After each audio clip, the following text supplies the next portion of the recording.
Pov. Malik. Pertama bertemu denganmu adalah waktu yang begitu mendebarkan. Dan betapa tatap mataku selalu ingin menetap di wajahmu. Dan seketika itu pula, timbul rasa yang tidak biasa. Saat itu juga, aku merasakan benih-benih cinta yang begitu kuat, hingga enggan terpendar. Hatiku begitu bergetar. Melihat wajah elokmu, laksana melihat mentari esok pagi, yang begitu indah menerangi bumi. Bagiku, hadirmu adalah penerang dalam gelapnya kelam. Kaulah cahaya itu. Semoga kita akan selalu bersama, selamanya. Aku begitu terkejut, ketika melangkahkan kakiku, hendak masuk ke rumah mertuaku. Bagaimana tidak? Pikiranku yang kalut, membuatku tidak bisa fokus, memperhatikan sekelilingku. Hingga kakiku sudah menginjak persis di depan pintu, di mana ada banyak ibu-ibu yang sedang duduk di ruang tamu. Mau memutar langkah, sudah kepalang tanggung. Untung tadi begitu masuk bandara, aku sudah memakai masker, dan hanya melepas saat sholat zuhur tadi. Setelah itu, kupakai lagi. Aku pun membungkukkan badanku, dan mengucapkan salam. Mereka pun menjawab dengan serempak. Aku langsung masuk begitu saja, dengan tetap membungkukkan badanku, dan mengembangkan senyumku, meski wajahku tertutup masker. Tak kuhiraukan, bagaimana mereka berekspresi, dan saling berbisik-bisik. Aku sudah kebal digosipkan. Apalagi cuma digosipkan oleh ibu-ibu arisan. Digosipkan di TV pun, bagiku masuk kuping kanan, keluar kuping kiri. Tapi bagaimana dengan Shelin, istriku yang hatinya setipis kertas dan mudah robek? Ah, entahlah. Entah di mana, ibu mertuaku. Sudah kusapukan pandanganku, namun aku sama sekali tidak melihatnya. Aku langsung melangkah masuk ke kamar Shelin. Berharap dia ada di sana. Betapa rindu ini, ingin segera menemukan muaranya. Dan benar saja. Baru saja sampai di depan pintu kamarnya yang setengah terbuka, aku melihat, simpanan kesayanganku itu tengah tidur telentang dengan mata terpejam. Ah, betapa cantiknya tidak pernah berkurang. Dia tetap cantik, dan kecantikannya menjadi semakin paripurna, dengan tampilan busana syar'inya. Pantas saja, ibuku begitu jatuh cinta padanya. Padahal awalnya ibuku sempat menolaknya. Dengan tidak sabar segera kulangkahkan kakiku, masuk ke kamar istriku. Kulepas masker yang menutupi wajahku, agar aku leluasa untuk menciumnya. Kutindih tubuhnya begitu saja. Sambil kupeluk dan kuciumi wajahnya yang begitu memesona. Shelin pun terkaget. Mungkin dia tidak mengira bahwa aku akan datang secepat ini. Dia pun berusaha meronta, namun sama sekali tidak melepaskannya. Malik? Kamu benarkan, Malik? Aku seperti mendengar suara seseorang yang memanggilku. Aku pun menoleh ke belakang. Benar saja, ternyata di kamar ini, istriku tidak sendirian. Lagi-lagi aku tidak bisa fokus, karena terlalu fokus terhadap istriku. Sampai-sampai aku tidak tahu, bahwa ada orang lain di sini. Tapi siapakah dia? Apakah dia adalah sepupunya Shelin? Bahkan kerabat dekatnya Shelin pun aku belum mengenalnya. Aku hanya sering memberi uang untuk istriku, jika dia ingin bersenang-senang dengan sepupunya. Tapi sepertinya Shelin jarang menghabiskan waktunya untuk pergi keluar. Saat aku terpaksa pergi sendiri dan meninggalkannya, istriku itu justru menghabiskan waktunya bersama ibuku, di rumah. Senang rasanya melihat dua wanita yang begitu kucintai itu, tampak begitu akrab dan saling menyayangi. Aku pun bangun dari posisiku. Aku melihat ke arah perempuan yang sedang duduk bersama anak kecil itu. Aku tersenyum ke arahnya. Bagaimanapun juga, kami sudah ketahuan. Aku bingung, mau berekspresi seperti apa. Kugaruk kepalaku yang tidak gatal. Jadi benar, kamu memang Malik? Tanya perempuan itu. Kamu sepupunya Shelin, ya? Aku justru balik bertanya. Kulihat Shelin segera turun dari ranjang, dan menutup pintu. Kamu kebiasaan deh, Mas. Selalu ceroboh. Kemarin di hotel kita ketahuan oleh petugas kebersihan. Sekarang, ketahuan oleh Tiara. Lama-lama, semua orang bisa tahu, kita sudah menikah. Aku sih seneng. Tapi bagaimana dengan karir kamu? Istriku berbicara dengan nada kesal. Sayang, sudahlah tidak usah diperpanjang lagi. Karir aku akan baik-baik saja. Oke, jawabku. Perempuan yang bernama Tiara itu justru diam, dan menatapku terpaku. Shelin, apakah boleh, yang tadi aku bilang? Tanya perempuan yang baru ku ketahui, bahwa dia bernama Tiara. Istriku yang cantik itu pun membulatkan matanya yang sudah bulat. Nggak boleh. Enak saja, mau nyium suami orang, jawab Shelin dengan nada ketus yang dibuat-buat. Tiara pun memasang wajah pura-pura marah. Aku baru mengerti arah pembicaraan mereka. Aku pun tertawa, namun istriku segera menutup mulutku dengan telapak tangannya yang kecil. Jangan keras-keras, di luar banyak orang, ucapnya. Aku pun segera meraih jari jemari itu, dan menciumnya dengan sangat dalam. Aku lupa lagi, jika di sini ada Tiara. Ah, selalu seperti itu. Jika makhluk yang bernama Shelin itu ada di depanku, mendadak otakku menjadi error. Mas, jangan gitu, ada anak kecil. Istriku merengek dengan manja. Habisnya aku kangen banget, rayuku.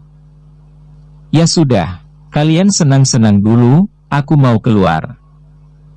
Tiara berucap sambil menuntun anaknya yang masih kecil, keluar dari kamar istriku. Namun istriku segera menyusul langkah perempuan yang dipanggil Tiara itu. Tiara, janji, jangan bilang siapa-siapa, ucap istriku sambil memegang tangan sahabatnya itu. Ya, asal kamu sepakat dengan syaratnya. Yang tadi.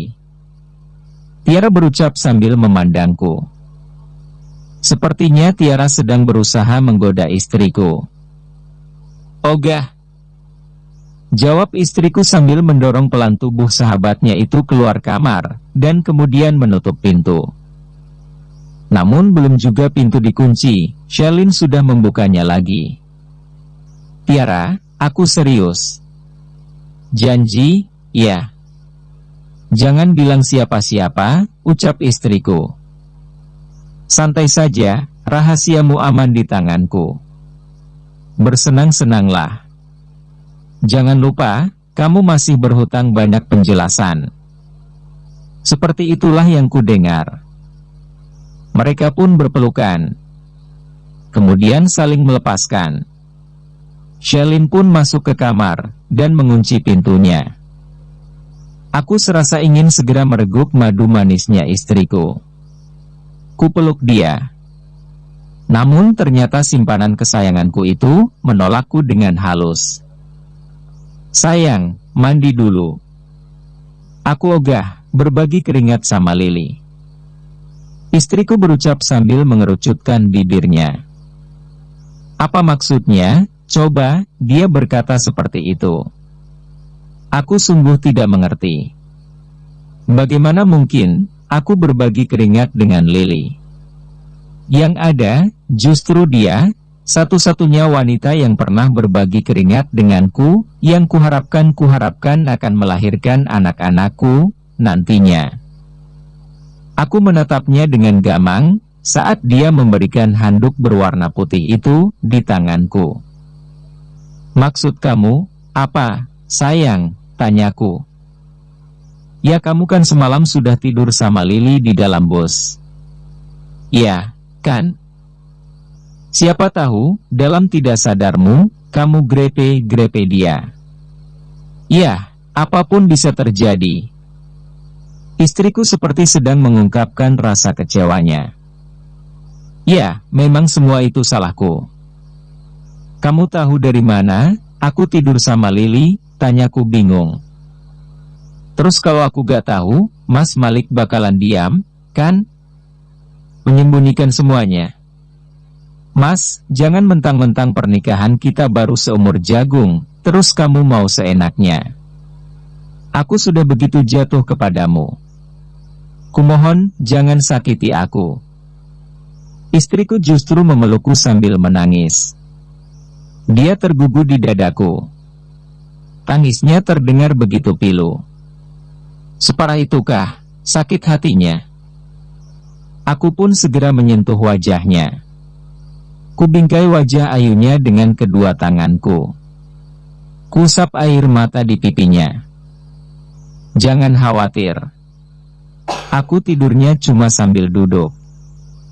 Aku juga tidak tahu kalau dia ada di sebelahku. Karena sebelumnya dia duduknya di depan. Aku duduk di belakang bersama para krewu, jawabku dengan sangat lembut. Berharap aku bisa meluluhkan hatinya. Tapi aku khawatir, dia udah nyium kamu, sudah sentuh-sentuh kamu, pas kamu lagi tidur. Istriku masih tetap ngeyel dengan pemikirannya. Ya, kalau itu, aku nggak tahu. Kan aku beneran tidur. Aku juga bingung hendak menjawab seperti apa. Tuh, kan. Kamu itu memang parah. Sudah sana, mandi dulu. Jangan lupa, disabun 7 kali. Bibirnya mengerucut, monyong 10 centi. Membuat aku bertambah gemas melihatnya. Iya, deh. Aku mandi dulu, kamu ganti baju, ada di dalam tas. Semalam aku beli baju buat kamu. Aku menunjukkan tas besar yang kubawa tadi. Istriku seperti anak kecil saja. Dengan langkah cepat, dia membuka tas itu, dan mengeluarkan isinya. Kamu kebiasaan. Ingin membuat aku masuk angin. Kenapa setiap beli baju buat aku, pasti modelnya kayak gini? Gak malu, apa, cowok kok belanjanya beginian? Kelihatan banget, kamu itu omes. Teriaknya sambil membuka baju yang kuberikan. Dia tidak tahu, gara-gara baju itu, aku jadi terjebak di butik, melayani para penggemarku untuk berfoto. Omes sama istri sendiri, memangnya gak boleh? Apa kamu justru seneng, kalau aku omesnya sama orang lain, terus kamunya aku anggurin? Aku tersenyum jahil, sambil menekan hidungnya, kutarik ke kanan dan ke kiri. Istri kesayanganku itu membulatkan matanya. Mulutnya hendak berbicara, namun aku segera menutup mulutnya. Jangan keras-keras. Ada ibu-ibu arisan di bawah, bisikku. Setelah ritual mandiku selesai, aku segera melilitkan handuk di perutku. Dan berganti dengan pakaian yang bersih. Kulihat istriku sudah berbaring di balik selimut. Wajahnya menghadap ke tembok, membelakangiku.